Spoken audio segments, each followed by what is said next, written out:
¿Cuál es el impacto de nuestras palabras en otros? ¿Y cómo podríamos hacer para que sean más eficientes? Hola, mis queridos hermanos y hermanas, bienvenidos a un nuevo día del estudio de las Escrituras. Hoy llegamos a Mosía 2, estamos en el grandioso discurso del rey Benjamín y vamos a aprender valiosas lecciones que impactaron a los nefitas por generaciones. Todos aquellos que lo escucharon y sus hijos, y solamente los niños pequeños se perdieron de ese gran efecto, el gran y potente efecto de este discurso. Yo soy Daniel Ampudialazo, este es el estudio de las Escrituras, bienvenidos.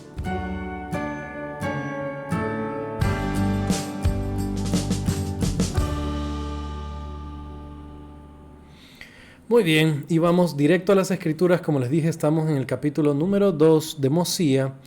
Y premisa, algo que si estamos estudiando las Escrituras podemos notar fácilmente. Ayer no lo conversamos mucho, pero Benjamín dio una asignación a su hijo Mosía y le pidió que prepare todas las cosas porque iba a dar un gran discurso y necesitaba hablar con el pueblo. Entre las cosas que iba a hacer era presentarlo a él como el nuevo rey, la línea de sucesión de los reyes nefitas. Era una cosa interesante porque no se esperaba a que un rey muera para nombrar a otro, sino con el mismo rey aún vivo, él mismo, por decirlo así, les presentaba o le extendía el llamamiento al nuevo rey. Y esto era en las épocas buenas de los nefitas, obviamente. El rey era justo y escogía a alguien justo, procurando que esto no se convierta en una pugna de poderes y otras cosas así. Un detalle interesante de cuando la organización civil de los nefitas estaba bien. Ahora, Mosía lleva a cabo las cosas que su padre le había pedido, se levanta esta torre desde la que él pueda dirigir. Esto es muy semejante a una gran conferencia. Y vamos al versículo 3. Bueno, antes de eso, un poquito más de contexto, es que vienen de todas partes. Se habían ya para esto extendido mucho en la tierra de Zarahemla y eran tantos en número que no los pudieron contar y establecieron todas sus tiendas en dirección del templo, que es algo interesante, que se puede conversar en casa. ¿Qué sería para nosotros establecer nuestras tiendas, nuestros hogares con la mira hacia el templo? Escuchen a los miembros de su familia qué cosas tienen que decir sobre eso. Pero vamos al versículo 3, como les dije, vamos a las Escrituras. Y también llevaron de las primicias de sus rebaños para que ofrecieran sacrificios y holocaustos según la ley de Moisés. Lindo. 4 también. Y también para que dieran gracias al Señor su Dios. Vamos a dejarlo hasta ahí. Como les dije, esta era una gran congregación. Es como una gran conferencia general que ellos tuvieron en esa época. Y fíjense cómo dice que llevaron las primicias de sus rebaños, que ofrecieron según la ley de Moisés sacrificios y holocaustos, con el objeto, versículo 4, de dar gracias a Dios. Me hizo pensar bastante en la forma en la que nosotros recibimos la conferencia general o llegamos a la conferencia general. Llegamos con una actitud de gracias, llegamos con sacrificios y holocaustos para nuestro Dios. Ahora, obviamente nosotros no guardamos los mandamientos según la ley de Moisés, sino según la ley mayor, según los 10 mandamientos dados a Moisés también, pero que no se pudo hacer en esa época. Y la ley mayor que presentó Jesucristo en el Sermón del Monte. Ahora, si bien nosotros no ofrecemos al estilo de los antiguos israelitas sacrificios y holocaustos, ¿qué ofrecemos nosotros? Es una buena pregunta para hacer en nuestras familias o en nuestras clases, si alguno de ustedes es maestro. Esa es una buena idea. Me han escrito recientemente en los comentarios algunos maestros y me da mucho gusto saber que puedo ayudarles. Nuestra actitud, para mí, tiene esto que ver mucho, está muy relacionado con la gratitud, el ofrecer estos sacrificios a Dios. Ahora continuemos con el 4 y dice, también que dieran gracias al Señor su Dios, que los había sacado de la tierra de Jerusalén y los había librado de las manos de sus enemigos y les había designado hombres justos como maestros y también a un hombre justo para ser su rey. el cual había establecido la paz en la tierra de Zarahemla, y les había enseñado a guardar los mandamientos de Dios a fin de que se regocijaran y estuvieran llenos de amor para con Dios y todos los hombres. Hay demasiadas cosas en este versículo.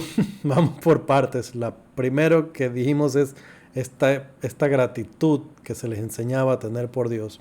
Ahora, ellos estaban agradecidos y ahí dice, que Dios los había sacado de Jerusalén, los había librado de las manos de sus enemigos y les había dado buenos maestros, hombres justos como maestros. Entonces, vamos por partes. Ellos estaban agradecidos porque habían llegado a una tierra prometida.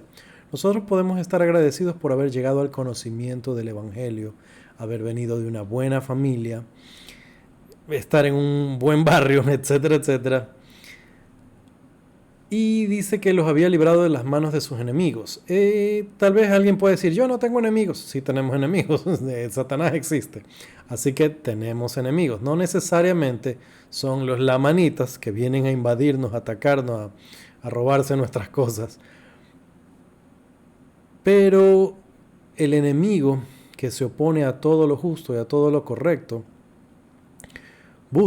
pretende hacernos daño, nos ha pedido para zarandearnos como a tamo. Entonces, otra vez, enemigos no necesariamente una persona, pero sí las huestes del enemigo que le sirven. Entonces, podemos agradecer porque se nos ha librado del poder del adversario, si es que nos hemos arrepentido. Podemos dar gracias porque venimos de una buena familia, porque conocemos el Evangelio, y podemos dar gracias porque tenemos buenos líderes. A mí me da vueltas a la cabeza pensar en este agradecimiento por nuestros líderes, porque alguien podría decir por ahí, no, pero mi obispo esto, lo de aquí, lo de allá, y tal vez lo está haciendo de forma injusta, probablemente. Pero yo sé que de vez en cuando sí nos topamos con líderes que son más una prueba que una bendición. Aunque una prueba se puede convertir en una bendición.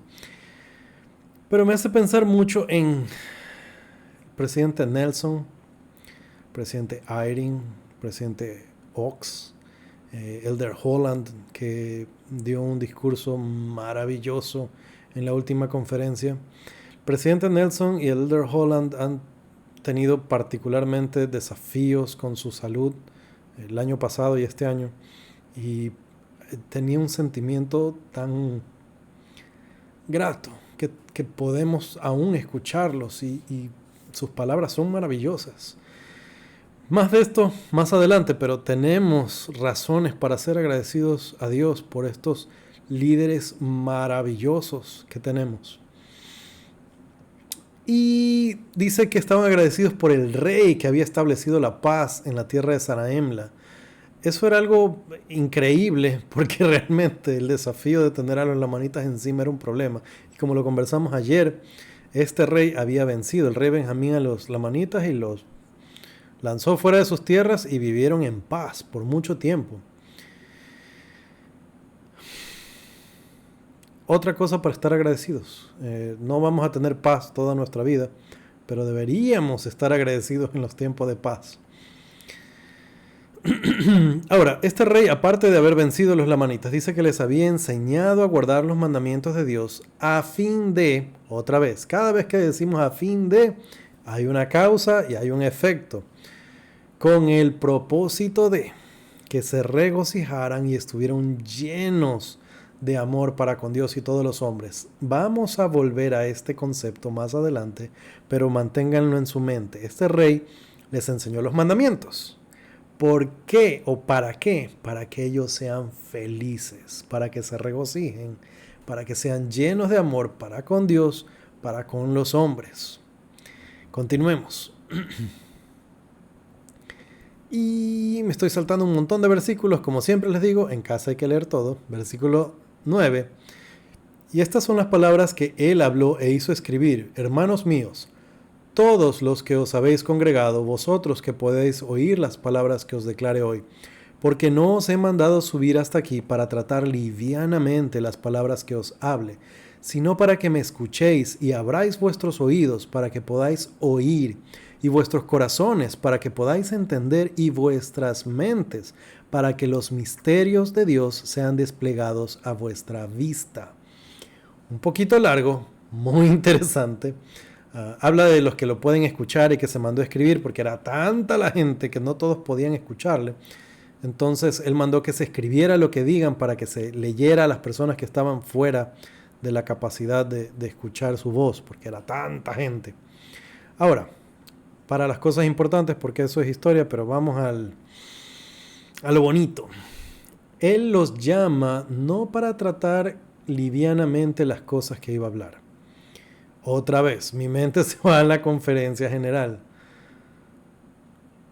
No escuchamos la conferencia, no deberíamos escuchar la conferencia de forma liviana. ¿Y cómo hago yo para no escuchar de forma liviana la conferencia? Tengo que prepararme. Me preparo espiritualmente, me preparo temporalmente. ¿Cómo sería la preparación espiritual? Tengo preguntas que le he hecho a Dios, a las que busco respuesta al escuchar los mensajes. He orado para comprender la voluntad de Dios, para saber qué es lo que Él espera de mí al escuchar los discursos.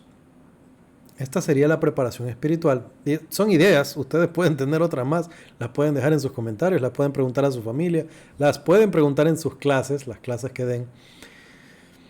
La preparación temporal sería asegurarme de que yo tenga una disponibilidad de poner atención, de estar sentado correctamente, tener un cuaderno en el que pueda anotar las impresiones del espíritu, hacer los arreglos necesarios para tener el menor número de interrupciones posible.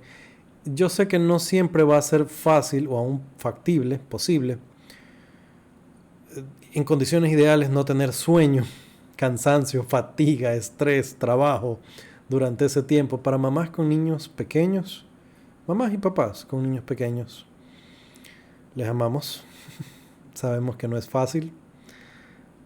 Amamos su dedicación a sus hijos. Vendrán días en los que se pueda disfrutar mejor de la conferencia, pero hacer lo posible dentro de nuestras circunstancias. Alguien me va a decir, hermano, pero me tocó trabajar, yo tengo turno. A mí me ha tocado trabajar en la conferencia, estoy con las manos en el trabajo y con los oídos, la mente y el corazón, con los líderes de la iglesia, con los profetas y apóstoles del Señor. Ahora, él dice que no es para tratarlo livianamente, el rey Benjamín, sino para que me escuchéis. Ahora, ¿qué significa escuchar? Él lo explica. Y abráis vuestros oídos para que podáis oír. Abrir los oídos, poner atención, y vuestros corazones, o en otras palabras, y abrir los corazones para entender, y abrir la mente para que los misterios de Dios sean desplegados. Entonces, 3 cosas que son escuchar: abrir los oídos, abrir los corazones, abrir las mentes. Algo que para mí fue muy interesante es que cuando dice abrir vuestros corazones para que podáis entender, usualmente nosotros correlacionamos corazón con sentir, pero aquí el rey Benjamín dice corazón con entender.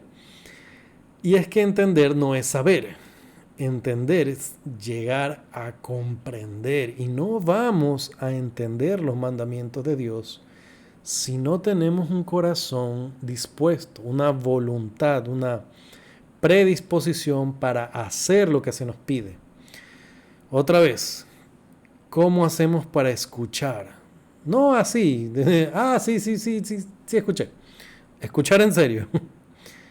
Poner atención, oír, destapar nuestros oídos, abrir nuestros corazones para entender, abrir nuestras mentes para que los misterios de Dios sean revelados. ¿Qué misterios? Vamos a... le di clic a mentes. No, misterios. Guía para el estudio de las Escrituras, Misterios de Dios. Dice lo siguiente: los misterios de Dios son verdades espirituales que se dan a conocer solamente por medio de la revelación. Dios revela sus misterios a los que son obedientes al Evangelio. Algunos de los misterios de Dios aún no se han revelado. Muy bien. ¿De qué misterios estamos hablando entonces? No lo sé, pero para cada persona va a haber revelaciones específicas. Y son cosas usualmente sencillas, como debería ir más seguido al templo. Y alguien podría decir, hermano, pero eso no es un misterio, todos sabemos. Sí, pero cuando abrimos nuestra mente, abrimos nuestro corazón, entonces entiendo, ah, debo ir más seguido al templo.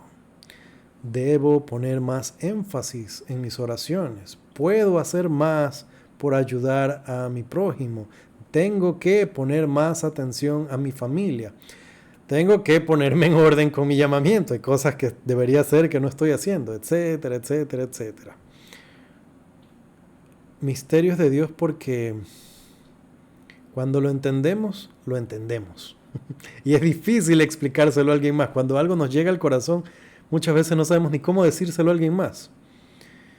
Por cosas aparentemente sencillas, pero es precisamente porque el Espíritu lo pone allí y ahora se ha iluminado y un concepto sencillo es comprendido. Continuemos. 11. Ya dijimos, no livianamente, sino que soy como vosotros, sujeto a toda clase de enfermedades de cuerpo y mente. Sin embargo, he sido elegido por este pueblo y ungido por mi Padre. Y la mano del Señor permitió que yo fuese gobernante y rey de este pueblo. Y su incomparable poder me ha guardado y preservado para serviros con todo el poder, mente y fuerza que el Señor me ha concedido. Esta parte me gustó mucho, mucho, porque me hizo pensar otra vez y ser agradecido por nuestros profetas y apóstoles, que los vemos ya mayorcitos, con particular dificultad, pero cumpliendo su llamamiento, estando delante de nosotros, o aún sentados, o tal vez en una grabación, pero compartiendo el mensaje que tienen que darnos. Ahora, dice, su incomparable poder me ha guardado y preservado. El presidente Nelson tiene 99 años. Yo leí estas cosas y no dejaba de pensar en el presidente de la iglesia, en el profeta del Señor. Y aquí dice que, él dice, Benjamín, el rey Benjamín, soy como vosotros, sujeto a enfermedades de mente y de cuerpo. A veces vemos como viven en otra esfera, entonces son otro tipo de personas, pero son personas como ustedes, como yo, con dificultades, con debilidades, con tristeza, a veces con lágrimas, con problemas. Mencionaba Elder Holland y él hablaba de su esposa, de haber orado mucho por su salud, pero ahora está con el Señor. Vamos a hablar un poquito de la ley civil de los nefitas. 13. Ni he permitido que se os encierre en calabozos, ni que os esclavicéis los unos a los otros, ni que asesinéis, ni depredéis, ni robéis, ni cometáis adulterio, ni tampoco he permitido que cometáis iniquidad en forma alguna. Y os he enseñado que debéis guardar los mandamientos del Señor en todas las cosas que Él os ha mandado. Interesante, Él dice, no he permitido. Ahora, nosotros no podemos decidir por otras personas, no podemos imponer nuestra voluntad sobre otras personas, pero cuando algo está bajo nuestro cargo, como nuestros hijos, no debemos permitir. Ahora, ¿qué significa entonces este permitir? Otra vez, especialmente si alguien es adulto, yo no lo puedo obligar, no lo puedo forzar, pero lo puedo ayudar a entender. Y por sobre todo yo puedo solapar algo que está mal o puedo no permitir que suceda. Ahora, ¿cómo nosotros no permitimos que nuestros hijos depreden, roben, cometan adulterio, etcétera? El rey Benjamín nos está dando el ejemplo. Él habla de todas estas cosas. Él dice, yo las he enseñado, se las he enseñado toda la vida. Ayer conversamos cómo se lo enseñó a sus hijos. Y no solamente eso, sino que el versículo 14 dice, aún yo mismo he trabajado con mis propias manos a fin de poder serviros. Estamos hablando entonces que él hizo un gran esfuerzo por no cargarlos de impuestos, por no estar él en algún castillo, sino trabajar, él mismo trabajar para poder servirles y no ser una carga para ellos. Entonces nosotros podemos esforzarnos por trabajar por la gente que tenemos a cargo, en el llamamiento, en la familia, que es lo primero, como lo conversamos ayer, y no permitir que estas cosas pasen. Y no las permito, no porque, otra vez, no por forzar a la gente, por obligarla, sino porque les he enseñado y porque no he solapado que se hagan cosas malas.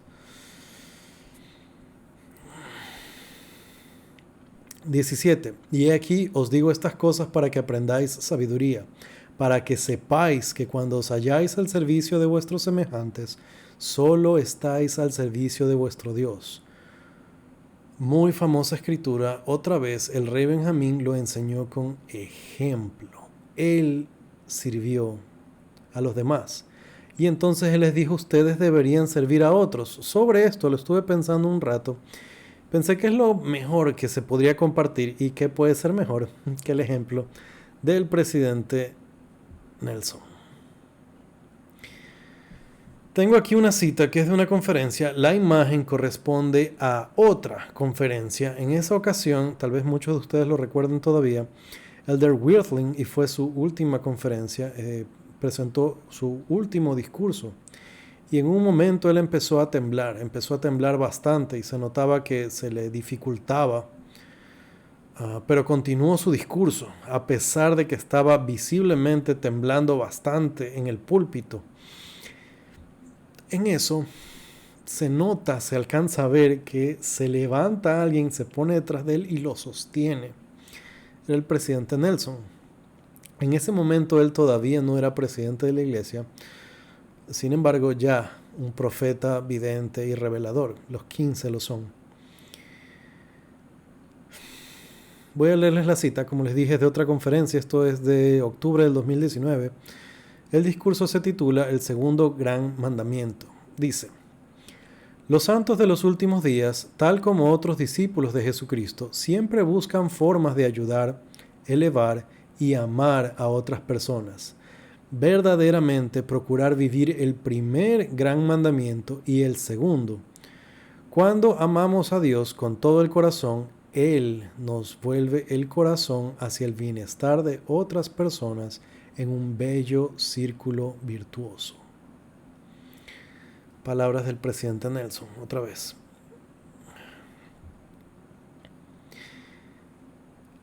En este discurso él habla de los esfuerzos de la ayuda humanitaria de los miembros de la iglesia, porque no es solamente la iglesia dando dinero, sino los miembros de la iglesia haciendo cosas por otras personas. Aquí en Ecuador hace algunos años tuvimos un terremoto que afectó bastante, especialmente una población que no era muy grande, y yo vi muchos miembros de la iglesia hacer mucho esfuerzo y mucho sacrificio por enviar ayuda. Francamente fue conmovedor. Yo recuerdo estar ahí como líder ayudando, me habían citado, pero yo vi un montón de gente que vino solamente porque se los llamó a ayudar y se dijo, tal día vamos a estar aquí, vamos a estar empacando cosas para enviar a las personas que sufrieron la parte más fuerte del terremoto. Y había mucha gente ayudando mucho, con mucho ánimo, con sonrisas, de buena gana. Aquí tenemos el ejemplo del presidente Nelson. Tenemos el ejemplo que les acabo de comentar de estas personas. Y lo que más me gusta de esta enseñanza que el presidente da, es que cuando mi amor por Dios se incrementa, el amor que yo siento por los demás aumenta también. En las palabras de Jesucristo. ¿Quién puede decir que ama a Dios a quien no ha visto? Si no ama a su prójimo, ¿quién ha visto? Mis queridos hermanos y hermanas, que seamos llenos de este amor por Dios, amor por todos los hombres, que estemos dispuestos a servir, por sobre todo que nosotros enseñemos estas cosas, al igual que el rey Benjamín, con el ejemplo. Hay mucho más que hablar sobre este discurso, así que nos vemos mañana en la parte 2. Chao.